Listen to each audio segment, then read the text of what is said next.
지방선거를 치른 여야가 이번 주부터 세월호 국회를 다시 가동합니다.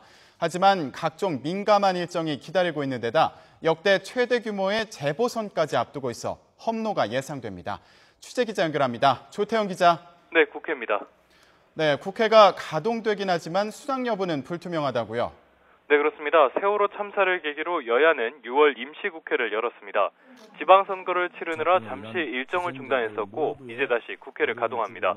하지만 국회 일정이 그리 순탄할 것 같지는 않은데요. 여야가 뜻을 달리하는 현안들이 많기 때문입니다. 우선 6월 국회의 핵심이 바로 세월호 국정조사인데 여야는 증인 채택 부분에서 의견 대립을 보이고 있습니다. 국정조사 계획서를 채택할 때부터 김기춘 대통령 비서실장의 증인 여부를 놓고 신경전을 벌이기도 했습니다.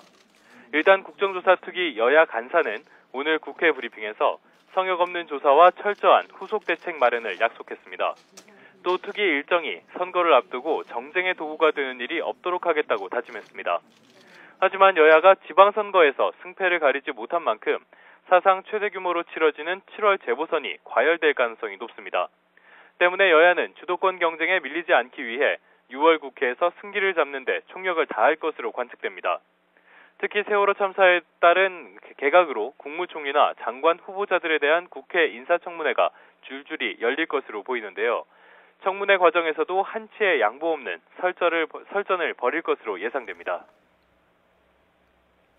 네, 이런 가운데 새누리당은 본격적인 당권 경쟁에 돌입했죠. 네, 새누리당 지도부 임기는 이미 지난 5월에 끝났습니다. 지금은 비상대책위원회 체제로 운영되고 있고 새 지도부는 다음 달 14일 전당대회에서 선출됩니다. 당대표 선출까지 이제 한 달 남짓 남은 건데요. 오늘부터 사실상 당권 레이스가 시작됐습니다. 우선 유력 당권 주자인 오선 출신의 김무성 의원이 당사에서 기자회견을 열고 출마를 선언했습니다. 김 의원은 현재 당내에서 비주류로 분류되는데요. 기득권을 벌이는 정당 주요 현안에 대한 의사결정 권한을 당원에게 돌려주는 정당을 만들겠다고 밝혔습니다.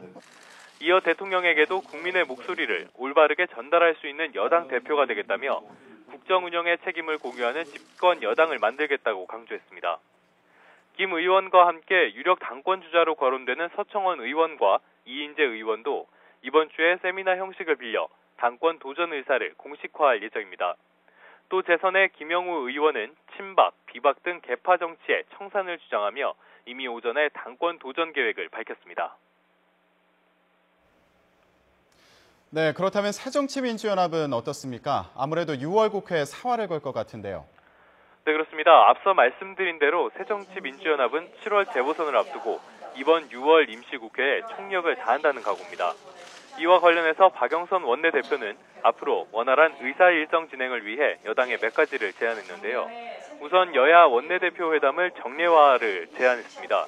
여야 원내대표가 매주 월요일에 만나 민생 문제와 국회 의사일정을 긴밀히 협의하자는 겁니다. 또 국회 운영에 변화를 가져오기 위해 국회 예결특위와 정보위를 일반 상임위로 만들어서 예산과 정보에 대한 국민의 통제권을 강화하자고 제안했습니다. 이어 법안을 처리하는 데 있어 본회의 직전 마지막 관문인 법사위, 법안소위를 추가로 구성해 법안 심사를 강화하고 상시 국감 시스템도 구축해야 한다고 밝혔습니다. 박 원내대표는 여야 협의와는 별도로 새정치민주연합 자체적으로 김영란법 처리와 관피아 방지, 정부 조직 개편 등을 위한 특별위원회를 각각 구성하겠다고 말했습니다. 지금까지 국회에서 YTN 조태현입니다.